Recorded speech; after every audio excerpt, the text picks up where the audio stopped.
students, in today's video lecture we are going to learn about the sources of borrowed capital. Now what do you mean by sources of borrowed capital? There are the different forms in which company can collect the capital and give the interest to their holders. So in today's video lecture we are going to learn about the debentures. As you will see, there are the different sources of borrowed capital. Number 1 is debenture. Number 2 is accepting of deposit. Number 3 is bond. Number 3 is bond, and number 4 ADR and GDR. Number 5 commercial banks. Number 6 financial institution, and number 7 is trade credit. Now what do you mean by borrowed capital? First we will see the meaning of borrowed capital. Owned capital is not enough to carry on all the business activity of a joint stock company. A company needs borrowed capital to supplement its own capital. Here, private and public company. A private company may exercise its borrowing power immediately after incorporation, and the public company cannot exercise its borrowing power until it secures certificate of commencement of business. The capital may be borrowed for short term, medium term and long term as per the requirement of the company. It is better to raise borrowed capital at a later stage of company business, when company wants to expand or diversify its business and it requires additional capital. Now let's see the meaning of debentures. Borrowed capital is that capital which has to be written back to the creditors compulsory along with the interest. Interest has to be paid on borrowed capital is to issue debentures or bonds or to accept deposits from general public. So debentures represent borrowed capital and occupy significant position in the financial structure of the companies. Debenture holders are the creditors of the company.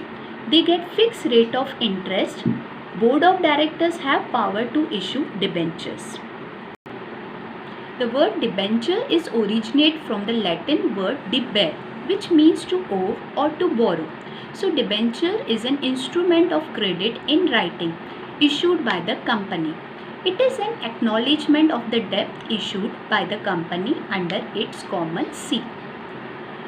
Now as per the section and Palmar and Tofan, he has given the definition. So now we will see the definition of debenture. Now as per the New Company Section Act 2013, the word debenture includes debenture, stock, bonds and any other instrument of a company, evidencing a debt where constituting a charge on the asset of the company or not. Palmar has given as an instrument under seal evidencing debt, the essence of its being admission of indebtedness. Tofan, a debenture is a document given by a company as evidence of debt to the holder, usually arising out of loan and most commonly secured by charge. Now as per these definition, what we are going to understand about this, that debenture is an instrument issued in the form of debenture certificate under the common seal of the company.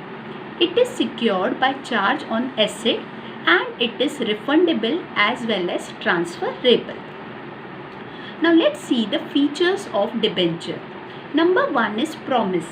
Debenture is a promise by the company that is owed.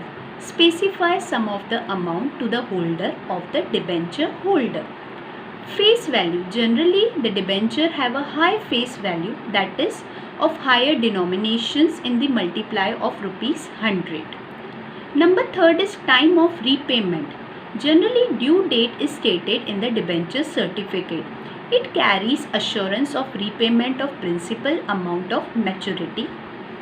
Number 4 is priority of repayment. Debenture holder have a priority of repayment of debenture capital over the other claimants of the company. Other claimants of the company, here it is means for the shareholder like equity shareholder, preference shareholder, first preference they are giving to the debenture holder. Number 5 is assurance of repayment.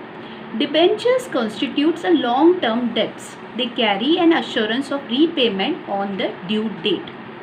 Number 6 is interest. The interest on debenture is a reward on return to the debenture holder. Interest has to pay regularly whether there is profit or not. Number 7 is parties to debenture. There are the 3 parties which we are going to learn in the parties to debenture. Number 1 is company. It is entity which borrows money. Now company who is borrowing the money from the debenture holder. Number 2 is debenture holder. These are the party who provide loan to the company and receive debenture certificate as an evidence of participation from the company. And here number 3 is trustee. The company deals with the debenture holder through this party. An agreement is made with the trustees and debenture holder by the company. It is the trust deed which contains the obligation of the company, rights of debentures, etc. Number 8 is authority to issue debenture. As per the Company Act 2013, Board of Directors has power to issue debentures. Number 9 is status of debenture holder. Debenture holder is a creditor of the company. Since debenture is a loan taken by the company, interest is payable on the fixed rate. Number 9 is no voting rights. As per the Company Section 2013 Act, debenture holder have no right to vote in general meeting of the company. Number 11 is security. Debentures are generally secured by fixed or a floating charge on assets of the company. It means if the company is not in position to make a payment of interest or repayment of capital, then debenture holder can sell off charged property. Number 12 is issuers. Debenture can issue by both private as well as public companies. Number 13 is listing. Debenture must be listed with at least one recognized stock exchange. Number 14 is transferability. Debentures can easily transfer through the instrument of transfer. So these are the 14 features of the debentures. Now let's see today's assignment work. You have to complete the meaning part, definition and the 14 features of the debentures. You have to write only the point heading. Don't give the explanation of the features. Thank you.